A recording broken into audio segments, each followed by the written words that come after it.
heading to the Super Bowl opening night. If you're a local and you can't afford the minimum $6,000 they're still charging for a Super Bowl ticket right now, this is the only chance you get to experience what it's like to walk through the gates. What it's going to feel like if you are going to the game on Sunday. We'll see what it's like. Hi there, Mike the Vegas Guy here. Thanks for joining me for a special video. I just got back home from the Super Bowl Opening Night event, what used to be known as the Media Night. A few years ago, they started selling tickets, opening it up to the public, making more of a spectacle out of it, and it's here in Las Vegas. This event was marketed as sort of a fan event. The big selling point was that the two teams were going to be in the room. This is going to be the only time that the two teams are meeting in the same place before the game on Super Bowl Sunday. Typically, this is just a formal interview process with the press, and they always have booths set up for some of the most famous players, and press members can just go and ask them questions. This year, because there's an audience, they came up with this system for you to bring your own headphones, tune into the Wi-Fi in the stadium, and you'll actually be able to tune into the individual interviews and listen in on those interviews going on the field. Ahead of the event, that was kind of the only thing that the NFL app informed us was going to be taking place at this event. They hinted at live entertainment, photo ops, autograph signings from players, but they were very vague on those details, and it was very hard to find out what was going to happen even when you got there in the building. I'm going to play some of the video I took there. I won't be playing any actual footage from the main event that we saw on stage. Of course, that was broadcast on television, and I don't want to run into any YouTube trouble. I don't wish to upset the superb owl. So I will just be talking over my footage there. But let me cut away to, I did film my instant reaction when I was on my way out the door at the end of the event tonight. Take a look. Well, I just left the Super Bowl opening night event, the media event here at Allegiant Stadium. It was a little disappointing. I was expecting mostly photo op stuff. They were saying autographs with quote-unquote NFL legends. There were only two players who were available for autographs. I waited in a very long line to pose with the Lombardi Trophy. There were a couple of cool photo ops. It was cool to be in the room with all the players and see them in person, and to see Allegiant Stadium completely decked out for the Super Bowl. I can't possibly get it in the shot how huge the logo is. If you're a local and you can't afford to go to the Super Bowl, like most people can't afford to go to the Super Bowl, this really is the closest thing to get in the building, to see exactly what it's going to look like if you were attending the game and see the two teams in person. I would recommend going to an opening night if you're a fan and the Super Bowl is happening in your city, but I wouldn't recommend going out of your way as a tourist if you're not already visiting the Super Bowl yourself. It's not exactly worth the trip. And the price point is, according to that, $30. You totally get $30 worth of an experience. It's a great deal. And yes, for those of you concerned, I grew up in New England, if you don't know. My whole family's from New England. I was raised a New England Patriots fan, but the Raiders moved to my hometown, Las Vegas, and I have adopted them, so I was wearing my hat for the Raiders and my shirt from the Patriots, and only two people even noticed the entire night. One of those people was former Patriot and current Raider Jacoby Myers, who I got to meet. He was one of the two players doing autograph signings. This was one of those things I did have my hopes up a little higher for. I was hoping there would be several quote-unquote NFL legends were on the description as being available for autographs. At least that's how it read on the description. It was Jacoby Myers and Deshaun Jackson, which is great that two prominent players were there, but I was expecting there to be more than one location with other guests. There was one booth where they had autograph signings and only two players for the whole evening. I also mentioned the photo op with the Lombardi Trophy. I'm willing to bet that there are thousands of people who were there tonight who had no clue they could have gotten their picture taken with the Lombardi Trophy. It was hard to find.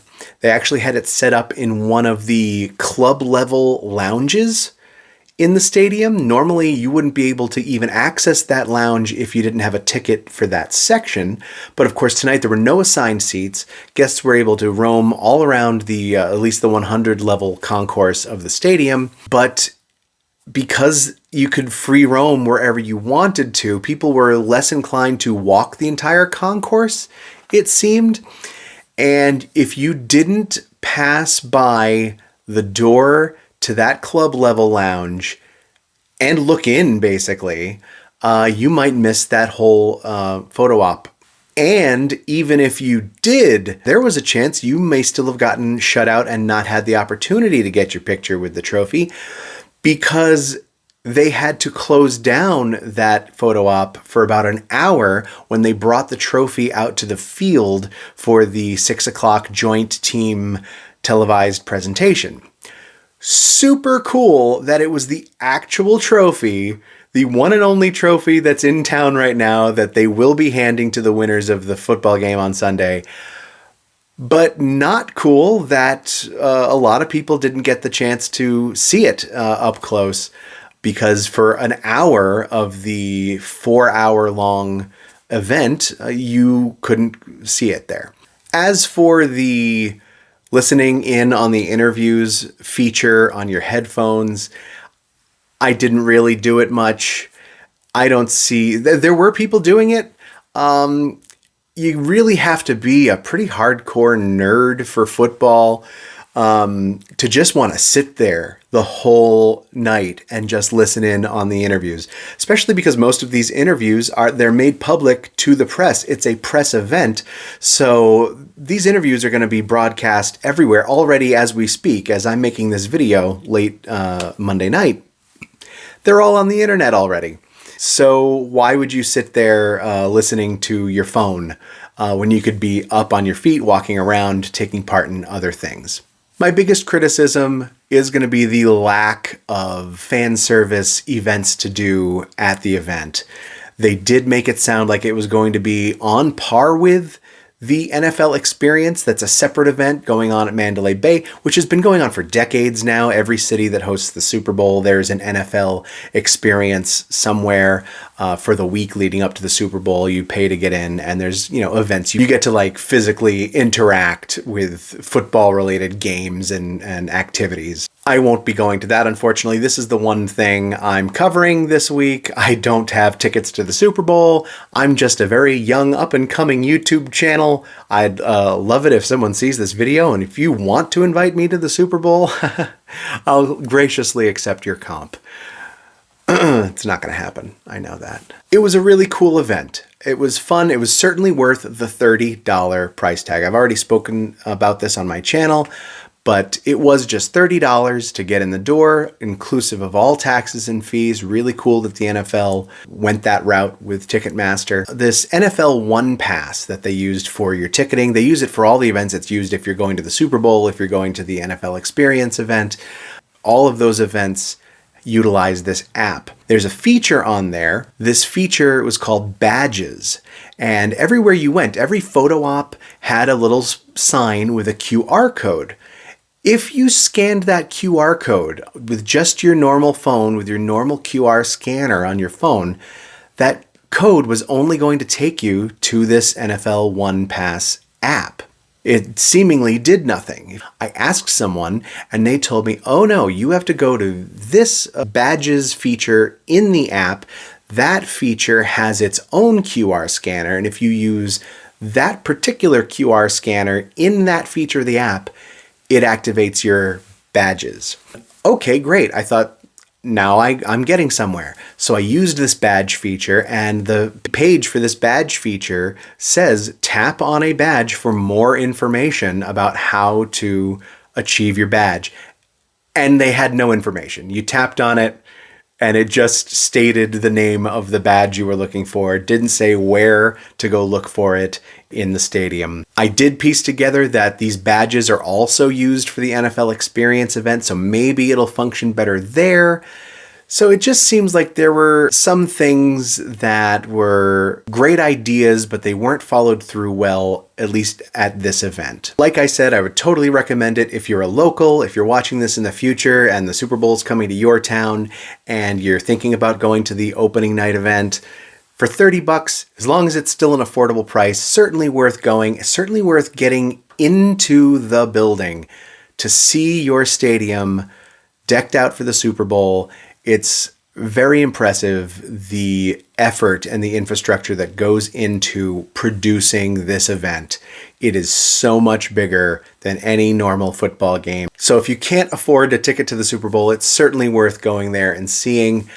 But don't expect too much other than being in the audience for this media event, cheering on the team you're rooting for. That was basically it. Oh, and boy, was this crowd heavy on the 49ers fans. If you watch the clips online or if you watched it on television, it was real. It was very noticeable that the Chiefs were being booed, and anytime the announcers mentioned the 49ers, the entire building roared. So America's rooting for the 49ers. The Chiefs are now officially the most hated team in football. This Raiders / Patriots fan is right on board with that. As a Patriots fan, it's very refreshing to see a different team being the most hated team in America, and I'm here for it. So thanks for tuning in. Normally you're going to see regular Vegas show reviews on this channel, but I wanted to cover this. Please hit the subscribe button. Stay tuned for the continuation of my series on how show tickets work, how show discount tickets work, and how seating works. Those will be coming up soon along with more reviews. Thank you for subscribing. See you next time. I'm Mike the Vegas Guy. So, unrelated quick thought. Is Allegiant Stadium ever going to open these lanai doors that they bragged about when they first opened and built the place? I don't think they've ever seen them open during a game. They're probably not going to be open during the Super Bowl since they've put the logo on front of the windows. That would ruin the whole aesthetic. They're just, they happen to open for decoration only.